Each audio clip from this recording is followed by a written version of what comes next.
Hi, my name is Matthew Humphreys, award-winning vocal coach and Director of Development at 360 Artist Development, where we develop singers ready for the music industry. Today's Tuesday Top Tip is about how to release your own single onto all streaming platforms. This is a question we get asked quite a lot, and so for those people who don't know or who are starting out here, I want to explain how to release your single. First of all, you need to make sure that your single is actually ready for release, and by ready I mean properly mastered, to make sure that the levels of your song sound the same as other songs that people will listen to. Otherwise yours will stand out as being less superior than others that are on playlists, for example. So please make sure that you have gone through the right processes of recording, mixing and mastering before you put your stuff out there. But if it is ready to go, you'll need to make sure that you have a single image. Now, a lot of the distribution platforms don't like a lot of text on that particular image, which is why you won't see a lot of text on those single images. Have a look around and see what's acceptable by looking at different artists' album covers, single image covers and so on and so forth. But you'll need to make sure that your single image fits with the requirements, which is usually 2000 pixels by 2000 pixels, so it's a square with that amount of pixels. If you're getting a graphic designer to design your work, then again just ask them to make it that kind of that size so that it works on the platforms, and they'll be able to do that no problem at all. You can also resize your own images in most photo editing platforms as well to make sure, again, that it reaches that requirement, otherwise it won't upload properly. You'll also need a profile image of yourself, which will be sent off to the platforms and can be put onto your distribution platform's profile as well. So get a photo of yourself that you like, get a photo or a graphic design image of the actual single that you're trying to release. There are many different places you can get that done if you don't know your own graphic designer, and you don't have to pay a fortune. Just be specific about what sort of thing you're looking for, and that will help the graphic design process. It's usually best to give them a few reference ideas of things that you like so that they can then get something that suits your single. Another great idea when you're releasing a single is to get a lyric video done before it goes out. This is important because people like to watch things on YouTube, and if you don't have the budget to be able to do a full music video, having a lyric video for people to be able to watch is a better idea than what will otherwise happen. When you release your single to streaming platforms, your music will be sent to YouTube, and what YouTube does is it puts your single onto YouTube with a static picture of your single image, so that if people are searching for it, they will find that and they can then listen to your track, but all they see is a static image of your single image release cover. So that's not really ideal.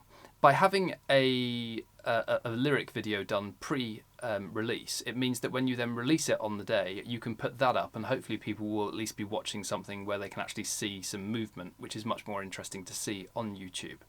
And that will then eventually rank higher if people are searching for that and watching that video instead. You can specifically exclude YouTube from the distribution process if you wish with certain distributors.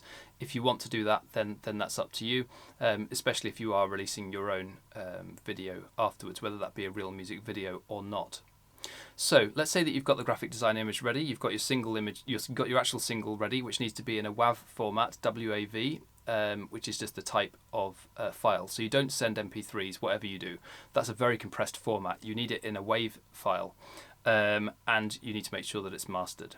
So some mastering engineers will send you two copies. They'll send you one which is the WAV file, and they'll send you one which is the MP3 file. The point of that is so that you can use the MP3 file for things that you're doing on the internet, just for your own listening, but the WAV file is the one that you need to upload in order to distribute.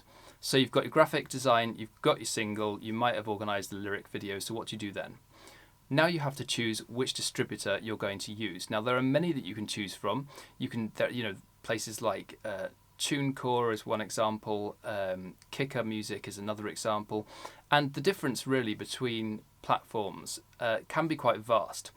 Here at 360 at the moment we use Kicker, and the reason that we do that is because their customer service is absolutely fantastic. If anything ever goes wrong, they are right on it and they sort things out for you. They're full of giving advice and helpful tips on how to promote your singles, and I find that their dashboard is also very easy to use, particularly if you're going to release more than one single. What is important though when you go onto these sites is to make sure that you've put the right details in with regards to the title. You can add lyrics to it to make sure that that can be found on Google. You can add obviously the images that you need to add with regards to that, and you can also add anybody who's involved in the songwriting process so that it comes up with the credits as to who's involved with it. There are slight differences between distribution platforms because some platforms charge you a fee to release the single. Other platforms don't charge a fee, but they take a commission on any earnings on the song. And there are pros and cons to that. Obviously, the real benefit for going with one that doesn't charge you the upfront fee is that given royalties aren't that massive, if you're a new artist, that may save you the initial release fee. But of course, the disadvantage is that you will always lose that percentage to the company. However, be aware that it's not just one $10 fee or however much it might be to release your single if you're going to pay, because many of the distribution platforms will charge you that fee every single year that your single is up.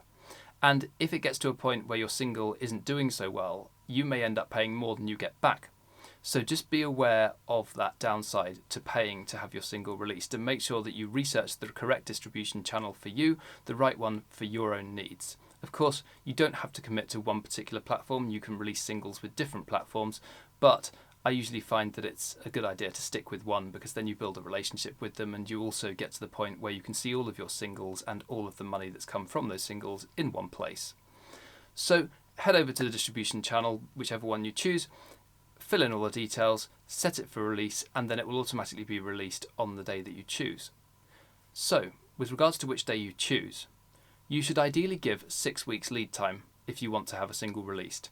That's important because you'll want to try and trigger playlist algorithms so that your single can go onto different playlists. You can set up your Spotify for Artists profile, okay?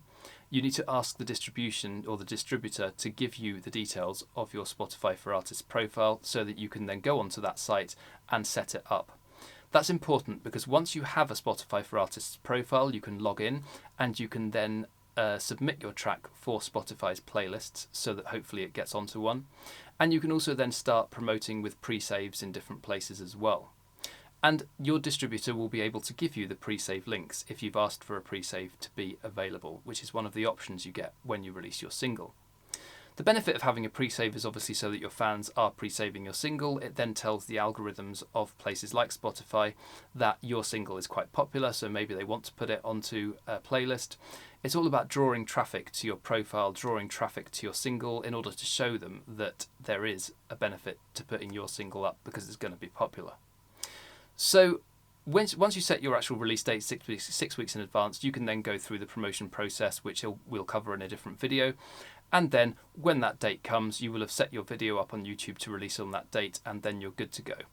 And you'll be able to monitor the amount of streams you get in real time on Spotify for the first few days and then once a day after that, so you can see how well you're doing.